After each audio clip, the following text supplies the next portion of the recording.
Quote of the day. Some prayers bloom slow, like stars shy at dusk, but do not mistake the waiting for silence. Heaven is always at work, even in your quiet chapters. The Lord is good to those who wait for him, to the souls who seek him. Lamentations chapter 3 verse 25. That is the quote of the day. Now let's get right into this video. Now we just got through night 1 of Summerslam, and let me just say, it was a lot better than I expected. It was a lot more entertaining than I expected. And, I raged a whole lot less than I thought I would. Honestly, night 1 of SummerSlam was pretty entertaining. It had some high highs and it had some low lows for sure. There was some good moments, there was some fun moments, there were some entertaining moments, but then there were also some, shouldn't have been on the show moments.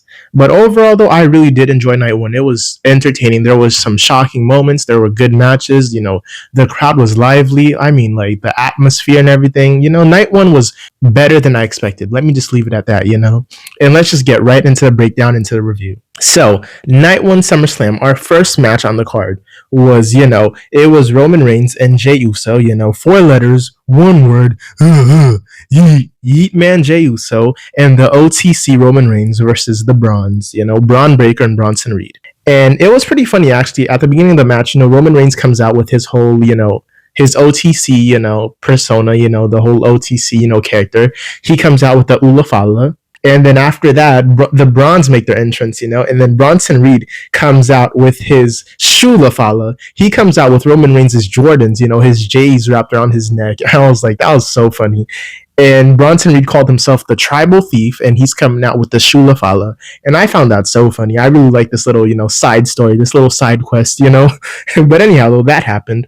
But yeah, the match started and it kicked off with an all-out brawl, just Roman and Jey Uso attacking Bronson Reed and Braun Breaker. It was just a big brawl, nobody got separated. The referee let them brawl for a little bit, And atrociously enough, this happened like in the beginning of the match, and it pissed me off so bad. Like, atrociously enough, for some reason, someone backstage had the bright idea of having Jey Uso and Roman Reigns hit the Yeet entrance for a second time mid-match. I'm like, dude, whose idea is this? This needs to be banned. This is atrocious. It's unnecessary and it's so goofy. Like, we don't need Jey Uso hitting the Yeet entrance mid-match, dude. Who does that? Like, come on, dude. What's the point? What's the purpose? This little attribute needs to be unequipped from Jey Uso's inventory, dude. It needs to be taken out of come on, man. This bothered me so much. Like, let's not do this anymore.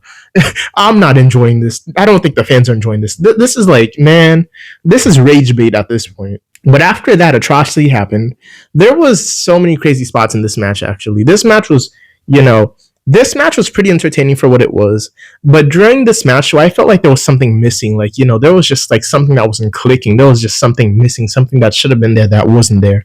But overall, though, this match was pretty entertaining for what it was. And at the end of the match, Roman Reigns ended up pushing Jey Uso out of the way, and he ended up eating a spear from Braun Breaker, saving Jey Uso, So he pushes Jey Uso out of the way, and Braun Breaker spears Roman Reigns instead. And Roman Reigns basically saves his cousin from getting speared by Braun Breaker. And after that happens, Jey Uso ends up spearing and hitting the Uso Splash on Bronson Reed for the win, and Jey Uso pins Bronson Reed. And now that I'm thinking about it, I know what was missing in this match. Purpose was missing in this match. Meaning was missing in this match. Stakes were missing. Like, we have the match, it finished. Roman Reigns and Jey Uso won, and I'm over here sitting like, what now? What changed? What changes? What's this going to lead to? Nothing changes. Nothing changed. This was pointless. I mean, it was entertaining, yes, but was there a reason for it? No. Is there anything that's going to change due to this match happening? No. Like, dude, this match was missing meaning, and it was missing purpose, and it was missing stakes. And I feel like that's what was not clicking with me while I was watching it. Because I was watching, I'm like, yes, this is entertaining, but like, what else, And it just really made the match feel so unimportant, But like I said, though, overall, Jey Uso ended up hitting a spear and an Uso Splash, and he pins Braun Breaker, and the OTC and Yeet Man Jey Uso end up winning, and they are your winners for this first match. After this, we got our second match of the night, and it was Raquel Rodriguez and Roxanne Perez versus Charlotte Flair and Alexa Bliss for the tag team championships, the women tag team championships. And let me tell you, the first half of this match was straight a Raw match. The first half was a Raw match. It was a snooze fest. The first half of this match was boring. But luckily, at the second half of the match, the action started picking up, the match started getting good, the action started getting better, the spots were better, the crowd started getting into it a lot more, and like it really picked up in the second half. But the first half though, like completely skippable, like it would have you nodding off honestly. But the second half, like I said, really picked off and really picked up and got the match really going, and like it made the match good. But overall though, there weren't too many crazy spots in this match, but the story and in-ring chemistry between Charlotte Flair and Alexa Bliss really added to this match and really added to atmosphere, and I feel like it really made this match better, and it made it more fun, more entertaining than it would have been if there wasn't that like little friend stuff, the whole little will they won't they type of thing. I feel like that really added to it. But all that aside, I am very ecstatic to inform you that Alexa Bliss and Charlotte Flair are officially the F word, They are the F word. Alexa Bliss and Charlotte Flair are the F word, and they can start using the F word now. They are officially friends. So Charlotte Flair and Alexa Bliss are officially friends. Miss Bliss ended up hitting the sister Abigail DDT on Roxanne Perez and pinned her for the win.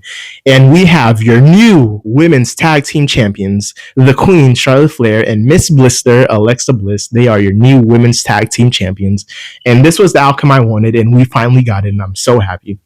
After that, though, we got an absolute rage bait of a match, an absolute snooze fest. This should not have been on the show. This should have not qualified to be at SummerSlam. This should not have been at SummerSlam. This was the worst part of the show overall. This was so bad, and I already said it was going to be bad, but it was even worse than I thought, man. Like, imagine, dude, it was Karrion Kross versus Sami Zayn. It was so bad, dude. This was literally a bathroom break. This was a snack refill break. This was a take a nap and wake up, refresh for the next match break. Dude, this was so bad. And when I tell you the crowd was dead silent, oh my God, you could literally hear a pin drop. You could literally hear Triple H backstage glazing Cody Rhodes. That's how quiet it was. Oh my God, the crowd was dead silent for a majority of this match. Like, imagine a Sami Zayn match and the crowd aren't cheering for Sami Zayn and they are going crazy. That's how bad this was. That's how bad the build has been. And that's how atrocious this whole thing has been overall. Man, like, and the crowd was silent, rightfully so, The crowd was like, we're not having any of this. Man, they were just there watching it. And I'm over here watching it at home, and I'm like, man, can we get over this? Can I skip? Oh my Lord, this was bad. This match was so cheeks. This match sucked. And this whole Karrion Kross and Sami Zayn nonsense, it needs to end here. This needs to be the end of it. I refuse to suffer through another match of this, another promo of this. This is where it needs to end. This is where it should end. I don't want to see these two on my screen feuding against each other for no reason. And the worst part is the match was like, oh, if Sami Zayn loses, he has to admit that Karrion Kross was right. If Karrion Kross loses, he has to admit that Sami Zayn was right, and Sami Zayn is who he says he is. That wasn't even accomplished. Karrion Kross didn't admit anything. Sami Zayn didn't admit anything. This was so pointless. This was just a waste of time. And man, Jesus Christ. And at the end of the match, right, Sami Zayn, they're like teasing whether is he going to give in or not, if he's going to turn heel kind of, or like give in to Karrion Kross. But no, Sami Zayn refuses to use the baseball bat on Karrion Kross. He refuses to fall for Karrion Kross's mind games, And Zayn ends up hitting Karrion Kross with the haluva kick for the win. And Sami Zayn is your winner. And that's it, Predictably so, Sami Zayn hits Karrion Kross with a haluva kick. We all knew this was going to happen. We knew Karrion Kross was going to lose. Sami Zayn just hits one haluva kick, and Karrion Kross is out. 1, 2, 3, Sami Zayn wins. And literally, nobody cares about this. Nobody cared about this. This was for nothing. This led to nothing. This leads to nothing. Nothing changes, and we're moving on. Because this is going to make me rage all over again. We're just going to move on. After this, we got our fourth match of the night. And it was Jade Cargill, the Storm, Jade Cargill versus Tiffany Stratton. I gotta stop doing that. Lord Jesus Christ. It sounds so goofy. But anyhow, though, it was Tiffany Stratton versus Jade Cargill for the SmackDown Women's Championship. And this match wasn't anything crazy or even anything too memorable. It was exactly what you would expect from a match from both Tiffany Stratton and Jade Cargill, Nothing crazy, nothing too memorable. But nonetheless, though, it was pretty alright, if I'm being honest. The ending sequence, though, didn't really make sense with Tiffany Stratton, like, flipping Jade Cargill off the top ropes. It looked clunky, and it didn't look believable, like how it happened and like how Tiffany Stratton was positioned. And I'm like, you wouldn't be able to throw someone off the top rope from that position. It just looked weird and it kind of looked off. But after that happened, though, Tiffany Stratton ended up hitting her finisher, the prettiest moonsault, for the win. And Tiffy time. Anyhow, Tiffy time ends up pinning Jade Cargill 1, 2, 3, and she retains. And I kind of saw this coming. And Jade Cargill will get her moment, just not yet, I guess. But I am wondering, where do we go from here? Tiffany Stratton, she retains. What's the story now? Who's she supposed to feud with? Like where does she go from here? That's what I was wondering, and that's what I'm still wondering. I don't really know where Tiffany Stratton goes from here. But yeah, anyhow though, Tiffany Stratton, Tiffy time, she ends up retaining and she beats Jade Cargill. After this, we got our fifth match of the night, and it was Jelly Roll, Randy Orton versus Logan Paul and Drew McIntyre. And I gotta give credit where credit is due, man. Jelly Roll, he took way more hits than I thought he would. And he was in this match. He was active in this match for a lot longer than I thought he would be. Man, Jelly Roll, I gotta clap it up. This man trained and it paid off, and you saw it. I gotta clap it up for Jelly Roll. He was, Jelly Roll did his thing, dude. This match was so much better than I expected. This was actually so entertaining. And no joke, Jelly Roll literally even got put through the announcer's table. Like Logan Paul laid him on the announcer's table and he did a frog splash from the top of the ropes onto Jelly Roll on the outside through the tables. And I was losing my mind. The crowd was so behind it. Like the crowd was hyped, dude. And like this was the most hyped I've seen the crowd, most hyped, most lively I seen the crowd throughout this whole night one SummerSlam. Like the crowd was behind it. Man. Dude, like throughout this whole match, the crowd was so behind them. They were so live. The crowd really made this match that much better. And let me tell you, Jelly Roll, Randy Orton, Logan Paul, Drew McIntyre, they did their thing. This match was so entertaining, so much better than I thought it would be. At the end of the match, so Logan Paul ended up hitting the Paul from Grace. It's a play on Fall from Grace, but Logan Paul ended up hitting the Paul from Grace. It's a frog splash. He hit that on Jelly Roll, and Logan Paul pinned Jelly Roll 1, 2, 3, and Drew McIntyre and Logan Paul are your winners. They defeated RK Roll. And I'm not really mad at the ending. I'm not really mad at the winners. That's what it should have been. And I was saying this in the first place that it was literally a handicap match. It was literally Randy Orton versus Logan Paul and Drew McIntyre. It was a 2-on-1 basically because Jelly Roll wasn't, a full-fledged wrestler and stuff like that. And I'm not mad at this outcome. But like I said, though, Jelly Roll, he absolutely did his thing. He trained and it shows and it paid off. And I'm happy he got his moment. And this was really entertaining. It was really fun. The spots, the crazy sequences, man, I enjoyed this from start to finish. I was literally hooked. My eyes were glued on the TV. I was like, man, dude, I didn't see this being this good. But after that, though, we got to our main event. And it was the best in the world. CM Punk versus the Ring General Gunta. But yeah, it was CM Punk, the best in the world, versus the ring general, Gunta, for the World Heavyweight Championship. And this was a really long match. It was really long and drawn out. And at some point, I was like just thinking to myself, I'm like, is this still going on? And like the thing is, I don't mind it being a long match, but the pacing of it was like, you can't have a long match with slow pacing on top of it. It kind of just felt off. But like, I mean, dude, the match was long. It was slow paced. But overall, though, it was entertaining nonetheless. And these two men, with the match being slow paced and stuff, they just like methodically just beat down each other. They were just picking their targets, attacking specific body parts, and they were just trying to destroy each other and just beat each other, methodically and slowly.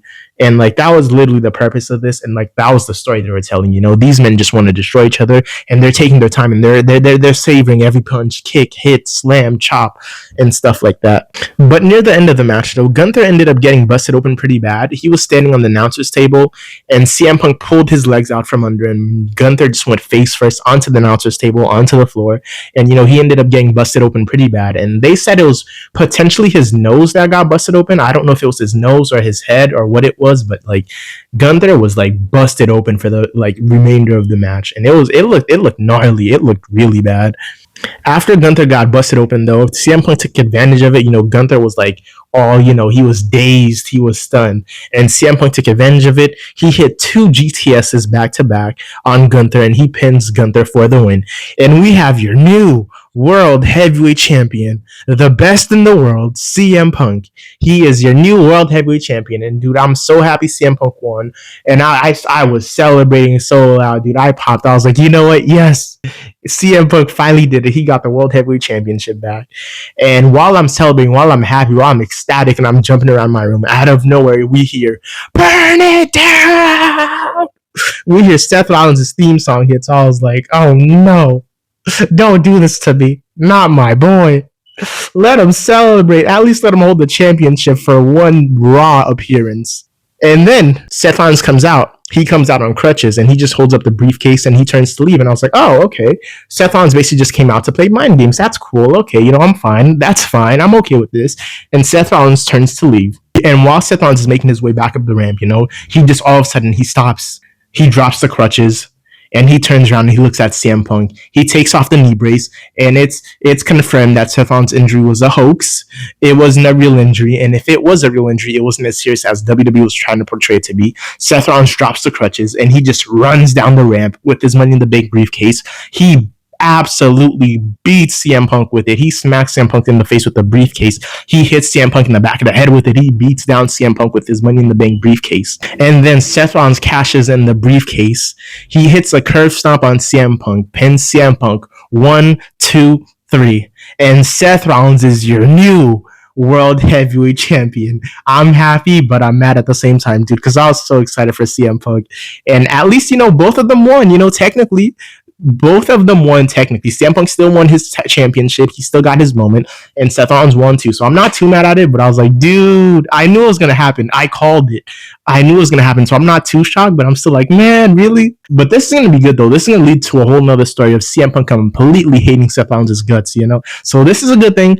I'm fine with it. I'm happy with the results. I'm happy that we got this shocking moment. And it really, dude, it boosted up my hype. It boosted up my excitement for this match.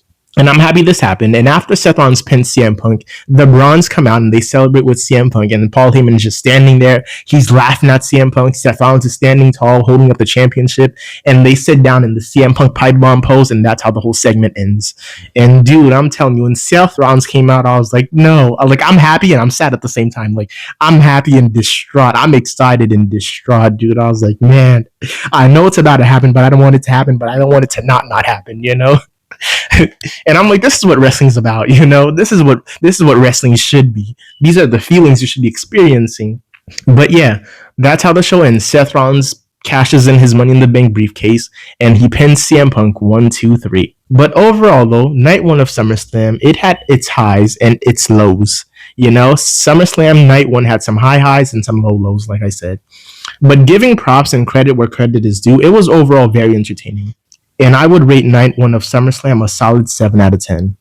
I definitely enjoyed what I saw for the most part. Most of the matches I enjoyed, and everything, the shocking moments, the spots, I enjoyed it overall. But yeah, like I said, though, I would rate SummerSlam a solid 7 out of 10. But yeah, that's my breakdown and my review of SummerSlam night one. Thank you for hearing me out. Thank you for showing up, and thank you for being here. Like, comment, and subscribe if you want to. Like, comment, and subscribe if you'd like to. And like, comment, and subscribe if you choose to. As always, it's been a pleasure. I'm out.